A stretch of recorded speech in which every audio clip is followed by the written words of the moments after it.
Anne here, and this is More Than a Love Interest, the show where we talk about the arcs of female characters in film. Today we are talking about the third Disney princess, Sleeping Beauty.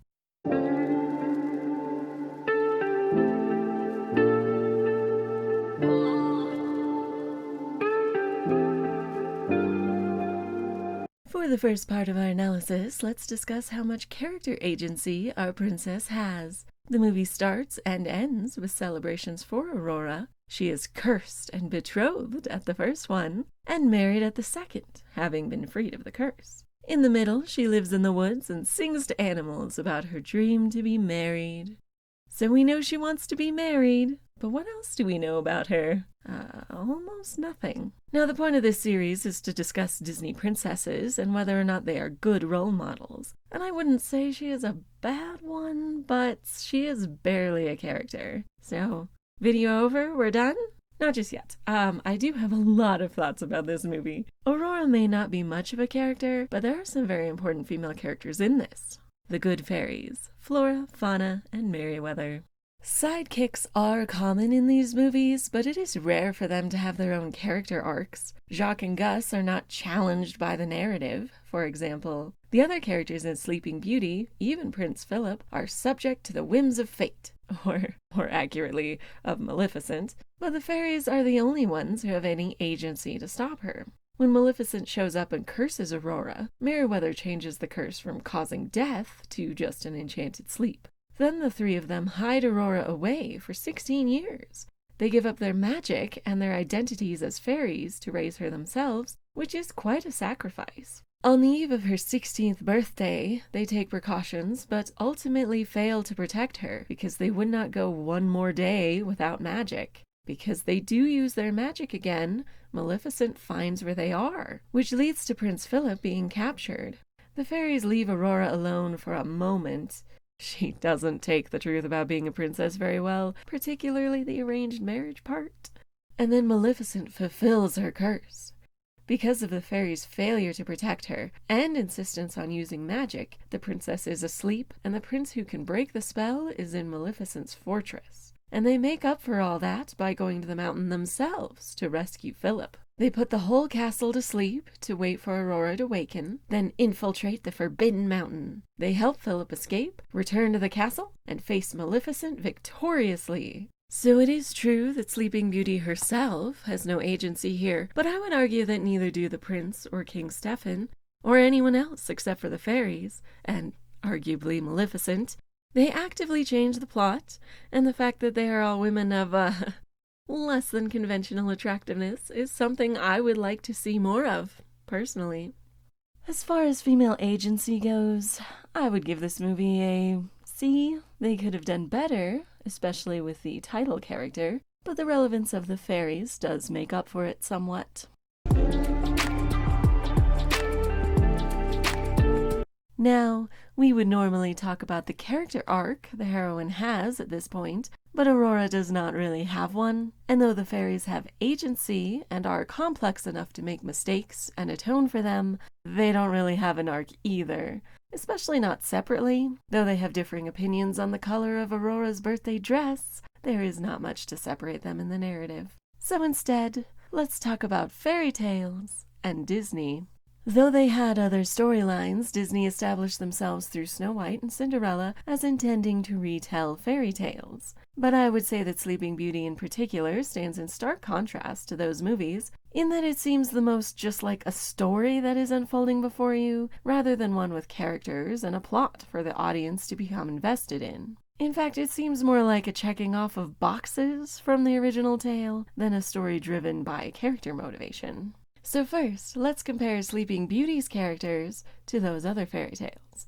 In Snow White and the Seven Dwarfs, the evil queen is actively changing the plot. She sends out Snow with the huntsman. This fails, so she transforms herself and creates a poison, then goes out to get Snow personally. Her plan works, and it is basically only last-minute divine intervention that keeps her from winning the day. Maleficent in this movie has a similar role, but I would say she lacks the agency of her counterpart. She lays a curse on the baby because she is not invited to the party, but she has nothing to do with most of the plot until the very end. Her raven finds the fairies' cottage by coincidence more than anything else. Though the fairies feared using their magic, it is only the convenient fact that the raven was flying by that they are found out. And even then, Maleficent doesn't go to the cottage to grab Aurora. No, the fairies carry off their plan to take her home that day, instead of waiting until morning for no discernible reason. Maleficent does appear in the castle to lure Aurora to a spinning wheel. But why? What was the point of a curse if she still has to lead the girl to it? The evil queen has to convince Snow to eat the apple, but she is not the mistress of all evil, so understandably has to do more legwork. I just feel that curses usually require less active upkeep. Anyway, Maleficent captures Prince Philip, which was apparently a leftover idea that was scrapped from Snow White. The prince in that movie was also going to be captured, which would explain why it took him so long to find Snow. But Prince Philip is captured for only a few hours. He has fairies to help him, but pretty easily escapes the fortress to go after Aurora. Maleficent tries to stop him, putting brambles around the castle. Prince Philip cleverly overcomes this obstacle by just riding through them. Maleficent turns into a dragon and is pretty quickly dispatched. So, compared to the evil queen, Maleficent has weaker motivations that are never really discussed, other than being evil. She has less to do and plays a less active role in the fairy tale. She is the antagonist, but unlike the evil queen, whom we cut back to regularly to create narrative tension through her plotting, Maleficent does very little after placing the initial curse until the climax of the story. The antagonist of Cinderella, her stepmother, has a relatively inactive role, but that is because of her manipulative treatment of her stepdaughter more than anything else. In her way, she destroys Cinderella's chances of going to the ball, and very nearly succeeds in eliminating any chance of Cinderella escaping her house. So even though she is a regular human woman, she presents more of an obstacle to Cinderella than Maleficent does to Aurora, or Prince Philip. The evil queen ultimately fails because she underestimates both Snow's friends and the reality of true love. These are in character for a person who tries to kill a child for being pretty. The stepmother fails for similar reasons, not believing that Cinderella has anyone who could care about her enough to intervene. That again makes sense for such a horrible parent. But what about Maleficent? She fails because the good fairies cheat. They're only supposed to use magic that makes people happy, but they help Prince Philip despite telling him they won't be able to. Maleficent's original motivation is just pettiness over a perceived slight for which she is willing to kill a child. Then she leaves the matter up to her minions for 16 years before sending her raven instead of doing anything herself. When she captures Prince Philip, she decides to go take a nap. Her efforts are too little too late as she makes a barrier around the castle that he pretty easily traverses and then turns into a dragon to be instantly murdered. I'm not a big fan of the live-action remakes in general, but I'm thinking more fondly of Maleficent's movie after revisiting the original. So the primary antagonist of the movie is much weaker than her predecessors. How about the princess? Well, she is very similar to Snow White, but I think she has even less to do. We learn very little about her in any of her scenes, and she has very few of those. Instead, we have extended scenes of her father and future father-in-law. Why do they have several scenes when they do literally nothing in the movie? When we had extended scenes with the king and Cinderella, it was to set up why the ball was happening, and then that the prince was going to search for her. We could have benefited from spending more time with Aurora, or even Prince Philip in this movie, than these two kings who are just hanging out together. Speaking of, Prince Philip is a much bigger part of the story than the previous princes, as evidenced by him having a real name. We do learn a little bit about him, probably more than we do Aurora, but not by much. The scenes with the kings could have included Philip, so we could at least learn more about him, or even just discussed him more, but they don't. Even the fairies are just essentially the fairy godmother with more screen time. Instead of leaving their princess to her fate like their counterpart, they do actively get involved right away, which is nice. They are a new direction to go in that the previous two fairy tales did not, and I would say are the most unique part of this movie. It's a shame that they are not a central focus. I think the main issue I have with this movie is how fairy tales, and adaptations of them, tend to reduce the level of agency that characters have. Have you read any of Grimm's fairy tales? They are more often a straightforward recounting of events than a fleshed out narrative. But that makes sense, right? They collected these tales from around the country, so they are an amalgamation of the commonalities, and are thus just broad strokes of the folklore. But I seriously doubt everyone told stories this way. If you gathered around the fire at the end of a long day, would you really settle for an outline instead of a story? I don't think so. Describing a sequence of events does not make a story, it makes a chapter in a history book. People have always loved storytelling, and the bare bones of a tale is not the part that people enjoy. It is the drama, the characters, the fantastical events, the things that have stakes because you are invested in the characters. So Sleeping Beauty hits all the right parts. There is a princess, cursed to prick her finger, then under a sleeping spell, she is awoken by a kiss. There are brambles around the castle. It's all there, but not in a way that connects to the characters.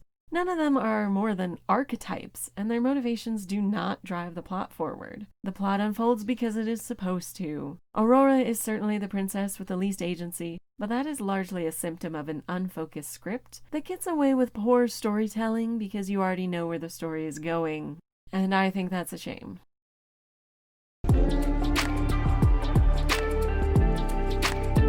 For our final section, let's talk about something I would say this movie knocks out of the park: the artistry of the animation. The goal was to emulate the late Middle Ages when this was set, and I think they succeed beautifully. This one has a very distinctive style that sets it apart from other Disney movies and fits the tone and setting of the tale. The lines are more rigid, and even the cutesy characters are not as soft as they tend to be in other Disney films. This shot of Sleeping Beauty awakening is gorgeous, and the rest of the movie matches it perfectly. The backgrounds, especially the forest scenes, are some of the most lovely tableaus I've seen in animation, so enjoy some of my favorite shots.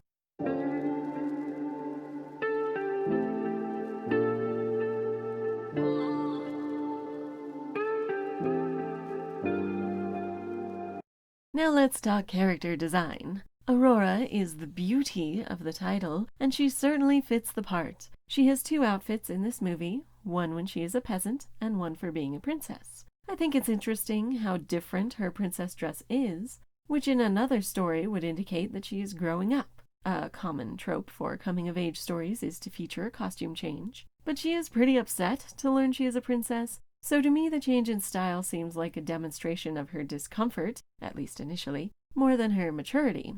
In any case, my main issue with Aurora is how, not 16 she looks, especially compared to the 2 previous princesses. Snow White looked like she was 14, Cinderella was 19 and didn't really look it. Cinderella was never even praised for her beauty, and while Snow White was the fairest in the land, this could be attributed to her goodness of character. That was kind of the moral of the story, after all. But Aurora's Sleeping Beauty really emphasizes her beauty more than anything else, despite it not being relevant to the plot at all. Nothing that happens to her is related to her being pretty. Prince Philip, a child, does not agree to marry her because she is a pretty baby. Gross. Maleficent is upset with her parents and doesn't even look at the baby before cursing her. Now you could say that Prince Philip rescuing her is because of her beauty, but is it? She meets him in the woods, which leads to him being captured because he comes back to see her. So that could be said to be because she's pretty. But him escaping Maleficent and his subsequent role in the story is because of the cursed princess, not because of the peasant he met. The fact that these are the same person is, destiny or whatever. Thus there is some excuse for this shot of Snow White, but really no in-universe reason for this one. Aurora is beautiful because that's the name of the story, and for no other reason. That wouldn't be such a problem if she was allowed to impact the plot herself, or even be involved in her own story. But as it stands, I am uncomfortable that the most mature-looking princess has the least plot relevance. Well, we've already talked about that, so let's move on to the fairies. First, I love that they have what I call the Powerpuff Girl colors. It's fairly common in animation to have characters in the primary colors of light, red, blue, and green, as a way to differentiate between members of a group. Red is usually in charge, blue is pressed, and green is chill. This isn't the case all of the time, but it's pretty prominent. They keep their colors even as peasants, because they are color-coded for your convenience. I especially like how diverse their peasant outfits are, giving them more personality than really any of the other characters, who look lovely but not very unique. I also really appreciate how the fairies have different body types, but are not presented as being ugly. They're middle-aged ladies, and it's pretty rare for that demographic to be the heroes in a Disney movie. And finally, the villain, the mistress of all evil herself. She contrasts with the plump, good fairies by being emaciated, and has a greenish tinge to her pale features. She also differs from the rest of the cast by wearing shapeless robes instead of the more structured fashions that everyone else has. The previous two villains in Disney princess movies were clearly middle-aged women, unfortunately, but this one is pretty ageless, while the middle-aged women are the heroes. Maleficent may fall under the crone archetype, but she does not look like a crone. Instead of taking feminized features and emphasizing them to make her look like the embodiment of evil, she instead looks pretty genderless. So unlike the evil queen, whose evil is motivated by jealousy of the younger, hotter version, Maleficent's pettiness is not due to her being female, but rather due to her being fae, and I appreciate that. So the characters in this movie may not be fully fleshed out, but their visual representation is doing a lot of work to give you information about them, more than the script. As a film, script could have used some work. It went through a lot of rewrites and I think lost focus. But I enjoyed watching it and editing it for this video because it is one of the most beautiful animated films I have seen. So overall, this film is very pleasant to look at. The characters are broadly drawn with little personal agency. Their counterparts in the previous two fairy tales are much more engaging, at least in terms of character motivation and driving the plot. If you're going to watch this movie, it's going to be for Maleficent, or for the fairies, who are the most involved in what happens. The animation gives it the feeling of a stained glass window come to life, and the storytelling tends to be just as simplistic. It's a lovely movie to put on in the background, but I don't think anyone is going to be blown away by the storyline. So is Aurora a good role model? I would say definitely not. And I don't mean she is a bad role model, but because she has so little to do in her own story and is barely memorable as a character. Who has Aurora as their favorite princess? Now, I suppose she is a fairly blank slate, and little girls might find that easy to project themselves onto. And it is certainly romantic, in theory, to have the prince brave such dangers to rescue you. But the lack of character motivation in either the prince or Aurora herself would make this a hard sell for little girls, unless this is the first time they've seen that concept, which I doubt. Despite the movie being named after her, I'm afraid Aurora is pretty thoroughly in the passive love interest role. Unlike the previous or subsequent princesses, she could easily be replaced by a MacGuffin and not impact the plot in any discernible way. Snow White had the moral of goodness and kindness triumphing over pettiness and hatred. Cinderella had the moral of perseverance through hard times pays off. But what is the moral of Sleeping Beauty? Which is not to say that all movies need a moral, of course, but fairy tales generally do have a message. The fairies learn about not coming out of quarantine until the danger is actually over, I guess. Unfortunately relevant now, but wasn't at the time. No one else learns anything. They suffer, some of them for over a decade. For what? It doesn't pay off. Aurora is still cursed. Prince Philip is still captured. And the solution ends up basically just being kill Maleficent. Seems like they could have saved a lot of time and done that at the beginning instead. So, honestly, I would skip this one. Aurora is certainly not a good representation of women. The fairies are pretty good, comparatively, but the fact that they're the only ones who mess up, and the least traditionally attractive, does have unfortunate implications. Maleficent is similar, with being very petty as her main manifestation of evil, which is an unfortunately gendered choice, even if she doesn't reinforce gender stereotypes visually. The beautiful art style doesn't make up for the poor representation of women, so while I wouldn't say it actively promotes bad messages, it does nothing to encourage good qualities in anyone watching, male or female. Alright, Alright, I would like to wrap this up with a book recommendation. Fractured fairy tales are one of my favorite genres, and a good retelling of Sleeping Beauty is Spinning Thorns by Anna Sheehan, which explores a magical feud after ever after. Please comment with your recommendation. Thank you for listening to me talk about Sleeping Beauty. Join me next time for a longer episode on my favorite Disney princess, Ariel in The Little Mermaid. Please like, comment, subscribe, ring the bell, all the things so you don't miss it. See you then.